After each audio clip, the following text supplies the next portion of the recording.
Le sujet qui devrait être discuté n'est pas de savoir si le Dajjal est un être humain à des capacités surnaturelles ou bien une nation qui veut conquérir le monde.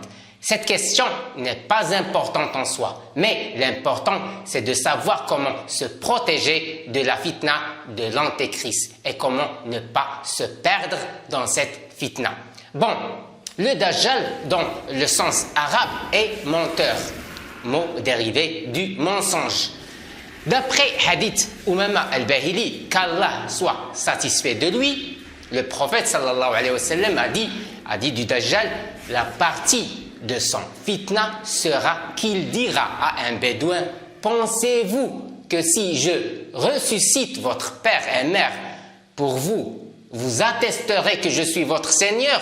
Il dira oui, donc deux démons lui apparaîtront dans l'image de son père et sa mère en disant « Oh mon fils, suivez-le, car il est votre Seigneur » raconté par Ibn Majah. Imaginez avec moi que ton père ou un parent, un être cher, revient à la vie debout devant toi et te parle aussi. C'est une épreuve pas facile du tout, surtout pour les faibles croyants.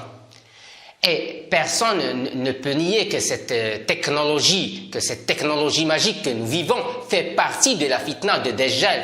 Elle pourrait s'agir d'une étape qui précède l'étape de la sortie du Dajjal.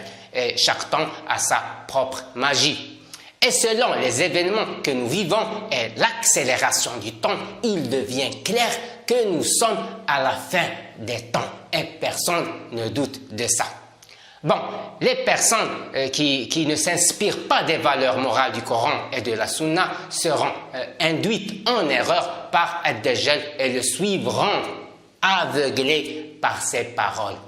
Selon Imran ibn Hussein, le prophète sallallahu alayhi wa sallam a dit « Depuis la création d'Adam jusqu'au jour de la résurrection, il n'y aura pas d'événement plus important que la venue du Dajjal, rapporté par Muslim. » Bon, mes chers amis, l'épreuve du Dajjal est la plus grande, la plus intense de toutes. Ainsi, le musulman doit rester sur ses gardes, doit se méfier, doit se montrer prudent.